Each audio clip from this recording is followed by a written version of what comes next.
Hello everyone, welcome to The View on Africa. My name is Dr. Akinola Olojo. I'm a senior researcher at the Institute for Security Studies, and I work with colleagues who focus on transnational threats and international crime. Now today we shall be examining the question of whether dialogue with terror groups is an option that is worth exploring with terror groups such as al-Shabaab and Boko Haram. So in other words, the context of countering terrorism, can dialogue be an approach that can complement existing ones? Now I shall respond to this question in three main parts. The first will look at why the idea of dialogue is one which is very controversial and one which is very sensitive. The second part of this discussion shall examine the existing counter-terrorism approaches in the regions, the Lake Chad Basin, as well as the Horn of Africa. The final part of this discussion will try to shed some light on some of the stakes involved when we consider the option of dialogue. So if policymakers are going to embrace this option or use it to complement what is in existence right now, what are those things that need to be examined more deeply, and what kind of stakes are involved? The immediate response to the initial question about whether dialogue is an option that should be explored is yes. Now, dialogue should be more deeply examined, and it can complement the current approach adopted by countries in the Lake Chad Basin and the Horn of Africa. Now, one of the reasons why when we talk about dialogue, it raises a lot of division among people who either are in support of it or those who don't really want to embrace the idea, is because it sort of creates an impression that governments that engage in talks with terror groups are setting a bad precedent. Now, there is another reason why dialogue also causes a lot of division in opinion. It's also because there is a perception that if we initiate talks or try to negotiate with terror groups, then we shall have a situation where governments are perceived as weak. Now, these are not entirely accurate claims. I mean, there is a widely held view that governments should not negotiate with terror groups.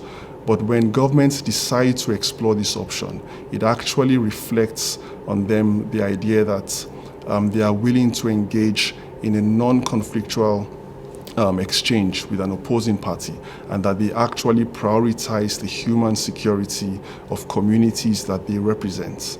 When we examine the idea of it laying a bad precedence, of course, there is the risk that other groups, either militant groups or terror groups, may emerge in the future and make undue demands on governments or on society.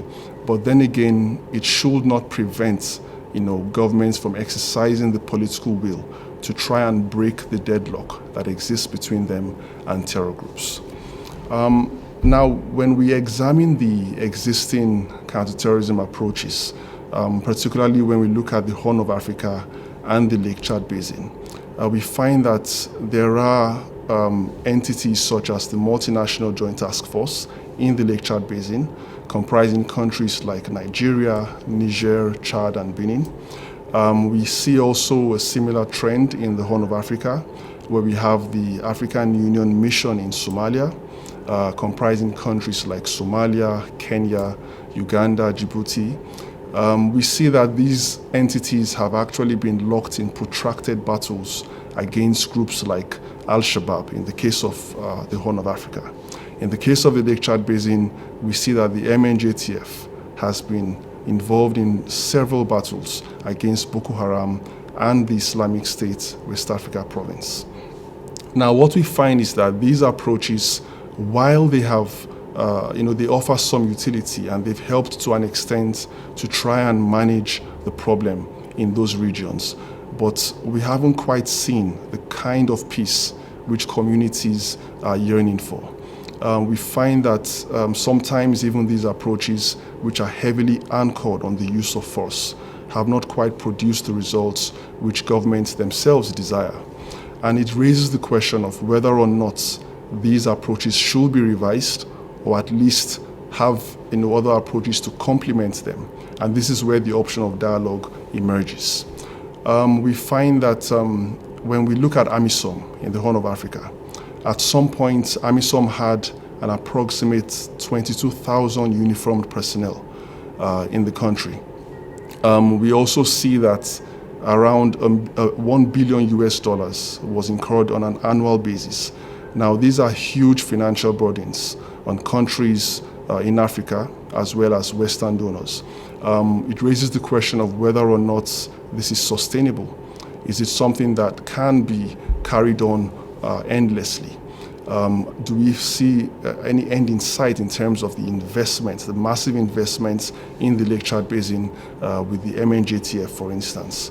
So we need to begin to explore other approaches that can complement what is currently in place. If we also take a look at the Global Terrorism Index, the latest report, which was published in late 2018, we find that al-Shabaab in the Horn of Africa, as well as Boko Haram, actually were listed as two among the 4 deadliest terror groups. So in a sense, we see that in spite of the militarized approach or efforts, we find that these terror groups are actually still very much intact in terms of their operational capabilities.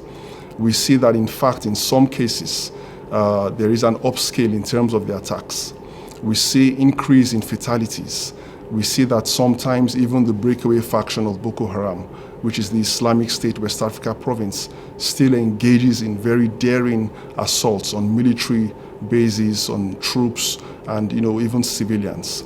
So it raises the question of whether or not these approaches are really working.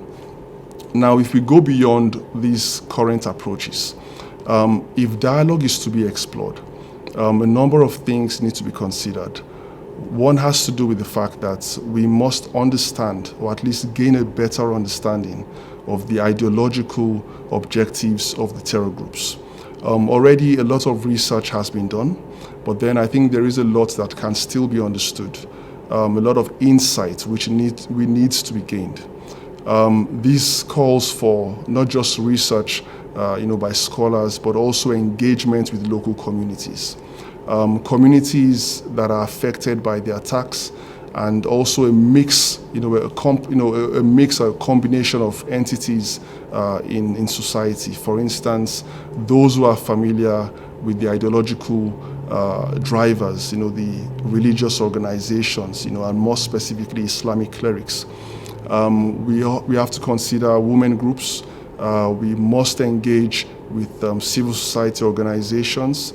There is a need to also engage with traditional institutions and leadership. We must engage youth groups and a mix of these individuals and entities which can sort of shed more light on the workings of these groups, and even more light on the kind of approach, the channels of communication, and also the phases of dialogue that can be initiated. Now, beyond engaging local communities, there must be a clear understanding of the objectives of dialogue. There must be an agreement within governments and even among governments in the respective regions regarding what is to be achieved, the modus operandi, and the various phases at which dialogue can be initiated. There is a need to also involve third parties. They can be external to some extent, but then again, the local actors are very important. When we speak of third parties, externally, of course, we know that what happens locally cannot be entirely isolated from what happens externally.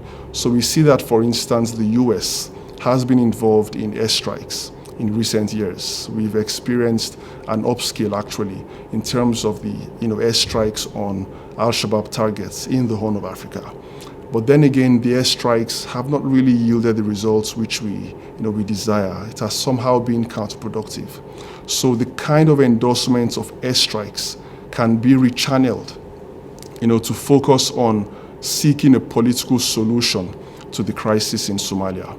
So in 2017, for instance, we saw how when the US State Department removed Mukhtar Robo, the former deputy leader of al-Shabaab, from the list of most wanted terrorists. We saw how that sort of strengthened the prospects of a positive turning point for Mukhtar Robo. We've seen how the US has also engaged in early stages of talks with the Taliban, which according to the Global Terrorism Index is listed among the second deadliest terror group in the world. But we've seen the US engage in talks with them. And I think if the US can do this, then of course engaging or at least supporting efforts in Africa in engaging with terror groups should not be a price too high to pay. There is a need to also involve, of course, institutions that are within the region, the African Union, the ECOWAS, for instance, in the case of West Africa, in all these processes. Gauging the mood of the battlefield in order to discern the timing to engage or initiate dialogue is very important. But this should not outweigh the need for governments themselves to break the deadlock by exercising political will. There must be greater cohesion among governmental actors. And indeed, we find evidence from the past, in the case of Nigeria, for instance, where dialogue has been attempted. And the reasons why these efforts were short-lived wasn't because it was entirely impossible to engage these terror groups, but more because of the failure of having clear objectives. The fact that there wasn't cohesiveness. There wasn't a clear some connection between governmental actors and entities within the countries. There was a lack of discretion in terms of the premature release of information, for instance, to the media.